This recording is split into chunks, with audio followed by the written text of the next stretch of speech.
puno ng mga aksyon. So, ang kwentong ito ay nadalaman din ng pagsubok o hamon ng isang tauhan na naging dahilan upang mas makilis ang daloy ng isang kwento. So, malinaw ba? Opo. So, ang pangunahing suliranin nito, ang mga tauhan ay may kinakaharap na mga problema sa buhay at nagpapalalim ito sa kanilang kwento at maaari din kasindak-sindak ang daloy ng isang kwento. So, pakipasa, Philippine Divine. Ang madulang mangyayari ay tumutukoy sa mga dramaturgo na nagdala ng matinding emosyonal o tensyon sa isang kwento. Narito isang halimbawa ng kwentong may madulang pangyayari. So, ang madulang kwento ay makikita sa iba't ibang anyo tulad ng nobela, alamat, at kwentong bayan. So, ang halimbawa ng madulang pangyayari ito ay bahay ni Bato ni Antonio L. Rosales.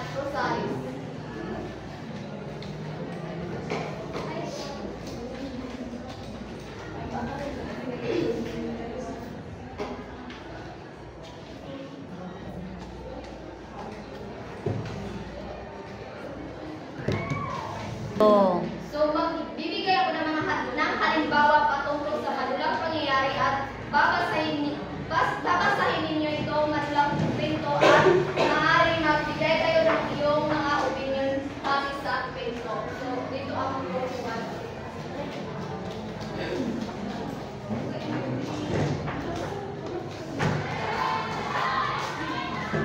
So, dito sa group 1, sino maaaring umasa ng kwento?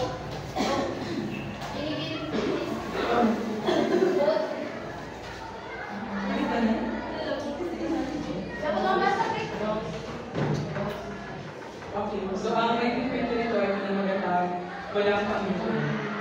May kwento ni Rachel A. Rosario.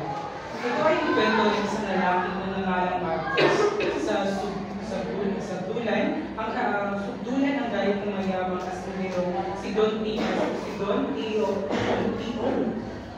Si Son Tio ang kontribida sa buhay ng pamilya Marcos. Siya ang dahilan kung bakit namatay sa sama ng loob ng ama. Dalawang kapatid at kasintahan ni Marcos. Ang kasintahan ni Marcos ay si Anita ay anak ng Maricon at Tio. Ilang beses na tinigimpi ni Marcos ang kaniyang galit kay Don Tio. Kung hindi lang dahil sa ina niya ay matagal na sanang wala sa mundo si Don Tio. Para kay Marcos, ang pang-aapi ni Don Tio ay hindi lamang simpleng pag-aalipin sa pamilya nila, kundi pag-yurak na rin sa kanilang bangal at pagkatao. Sina Marcos ay pinagbabayad ng buwis para sa lupang kanilang sinasaka. Dahil sa ito ay kanilang mina sa kanilang mga minana. Dahil sa walang kakayahan ipagtanggol ang mga kanilang karapatan, napilitan silang magbayad sa kanilang sariling pagkakaroon. Iyan ang dahilan ng pagmamatay ng kanyang ama at dalawang kapatid. Namatay silang puno ng sama ng loob kay Don Tio na matagal nilang pinagsisilbihan. Lalong sumiki ang galit ni Marcos kay Don Tio nang malaman niya ang dahilan ng pagkamatay ng kanyang kasintahan. Si Anita ay si Don. Sinangka ni Don Tio si Anita na siya ang pinamatay nito. Sa dami ng mga nawalang mahal sa buhay ni Marcos, hindi nagtatakang takot siyang marinig ang alimas ng mga malungkot na tunog ng kampanya. Hindi pa naman pumupupa ang galit na siya ng pagdating ng isang utusan ng pamahalaan na sila ay pinapaalis na sa kanilang tahanan. Ngayon, pagkamalago na ang kanilang palayan, dahil sa dugo at pawis na paghapon sa pupilit na binigyan sila ni Don Tio ng isang buwang paligid upang alisanin ang lupang kanilang tinutirahan. Alam niya ang mga pangyayari nito sa buhay niya ay magagawa ng pagsamantalang si Don Tio. Dahil sa galit na ramdam ni Marcos kay Don Tio, nag-isip siya ng paraan kung paano siya makakapaghiganti. Nagbili si Marcos ng tulad ng kay Don Don Tito. Pinag-aralan mabuti ni Marcos ang bawat kilos ng Don Tito at binabangnan. Niyang mamasyal sa bukid si Don Tito sa hapon. Pinakawalan niya ang kanyang kalabaw at hinaya ang suwa-suwa, hindi ang kawawang si Don Tito kinabukasan. Huling araw ng pananatili ng matinan sa bukid. Habang nagpapake na sila ng kanilang mga gamit, mabilis na kumalat ang ng patay na sa Tito. May hinahong itinunga ni Marcos ang malungkot na tunog ng kapana, hindi fulad niya ang kaluluwang namatay na si Don Tito kay may mas iniisip pa niya ang kanyang matapang na kalabaw. So, maraming salamat sa Jason. So, ang maikling kwentong pamagatang walang Panginoon ay isang kwento ng paghiganti sa kapwa. Walang Panginoon sapagkat gumamit ni Marcos ang isang hayop upang makapaghiganti o patayin si Don Tito. Nalabis ang pagkabuhi ni Marcos dito. Ang hayop na kinasangkapa ni Marcos ay ang kanyang alagang kalabaw kung saan walang sinasantos ang kalabaw anong hayop kapag pumatay o kahit anong na nilalang. Sinulat ito ng manunulat upang ipaalam sa mga mambabasa na ang lahat ng sala ay may karapatang parusa. Ika nga sa isang sipi, may takdang parusa ang lahat ng sala. Ang pagtitipi ay may hangganan. Sa tao o hayop man, ang pagtatagon sa sarili ay kailangan. So ayan ang isa sa mga halimbawa ng manulang pangyayari. So, ito naman ang halimbawa sa mga pelikula. So, sino ang nakapanood na at maaari kang magbigay sa ng inyong idea kung ano ang tungkol sa pelikula? So, Binibining Iho.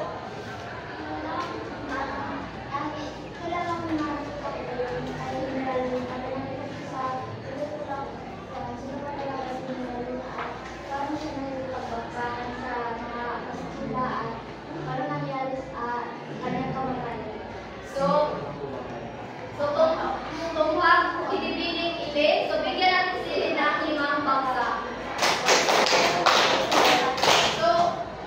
So dito ang halimbawa ng manulang pangyayari sa pelikula ay isa sa mga halimbawa nito ang Himala. So ang Himala ay pelikula ay tumatalakay sa mga temang pananalig, pag-asa at mga epekto sa reliyon sa komunidad.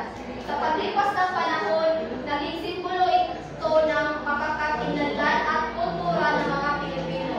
Ipinapakita din dito ang mga isyu ng pagkakaroon ng mga tao na hangarin at pag-asa sa gitna ng mga pagsubok, isang makapangyarihang karanasan ng bigay ng himala. So, ikalawa naman ang General Luna. So si General Luna ay si Antonio Luna. Ito ay isang leader sa digmaang ng Amerikano. So, nagpapakita siya ng tapang na para iligtas ang mga Pilipino. So, maliwanag ba ang lahat kung ano ang manulang pangyayari? So, ang manulang pangyayari ito rin ay nagpapalitaw sa mga kapana-palapit, mahalagang pagpo, kasindak-sindak, at mga pambihirang pangyayari sa loob ng kwento o bangkay na maaaring makapagbago sa kalagayan ng isang tauhan. So, maliwanag lahat? So, yun lang po at maraming salamat. Magandang hapon sa inyo lahat. Sa hapong ito ay tatalakayin ko ang kwentong katatawanan. So kayo ba, pag naririnig niyo ang salitang kwentong katatawanan, ano ang kaagad na ang pumupunta sa isipan niyo? So,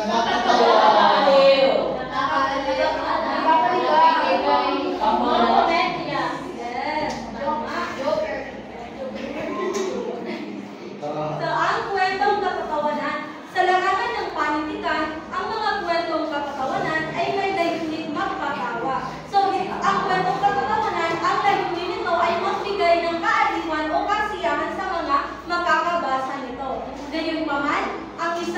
bigat na katatawa ng akda ay nagkakaiba-iba batay sa kulturang mayroon ang isang bansa. Di ba alam naman natin na ang Pilipinas ay kilala bilang isang bansa na mga masayahin. So kahit sa pagkakataon, kahit na marami tayong pinagdadaanan, ay nakakagawa pa rin tayo ng paraan para maging masaya. Kaya talagang pinapahalagahan natin ang mga kwentong katatawanan.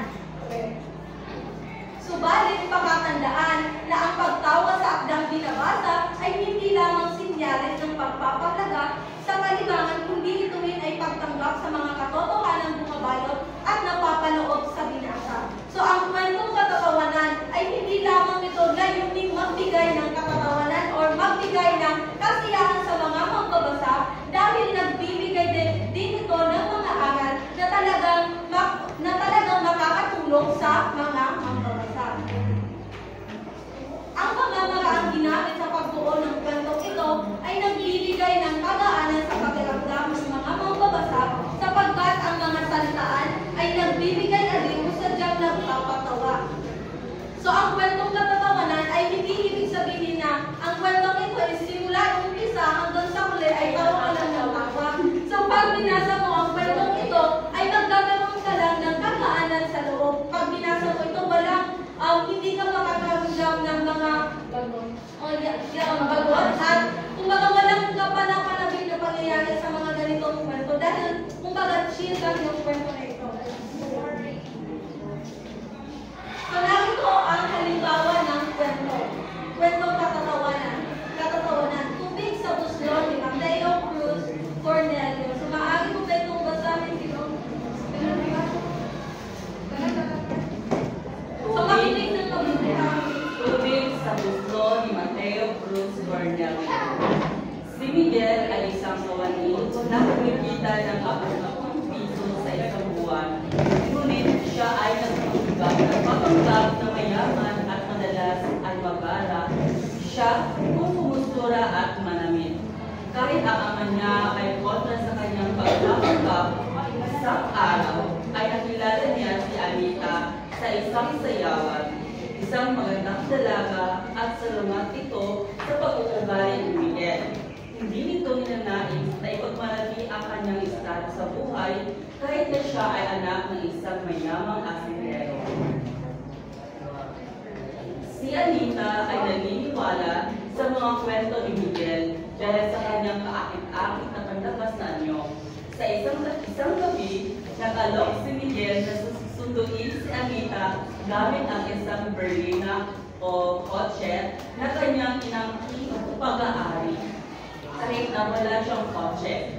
Sa kagipitan, nagsusuyo si Miguel sa kaibigan ng tsoper sa Tiago na ipahiram ang kotse ng amo ni Tiago upang maisalba siya sa kahihiyan. Pumayag naman si Tiago sa hiling ng kanyang kaibigan, ngunit hindi nito alam na si Anita pala ang kanyang susunduin ay ang anak ng kanyang amo. Hindi rin alam ni Miguel na ang amo ni Tiago ay ang ama ni Anita. Dumating na si Miguel at Tiago upang sunduin si Anita at nagugulat ni Tiago nang makita niyang si Anita pala ang kakitain ng dalaga ni Miguel.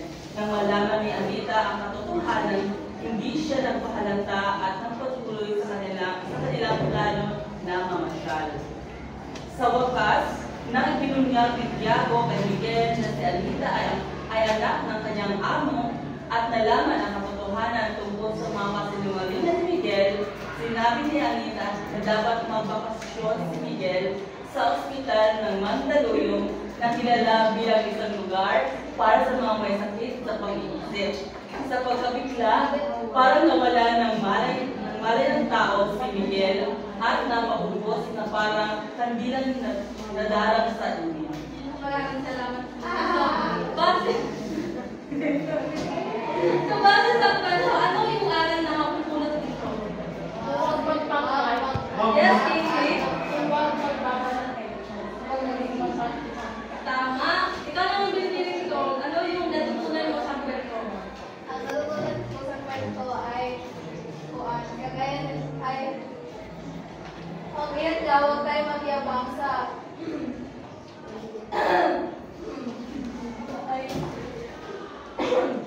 huwag magpanggap at huwag magpanggap na huwag kayo magpanggap na kung ano yung at matuto tayong tanggapin kung ano lang talaga yung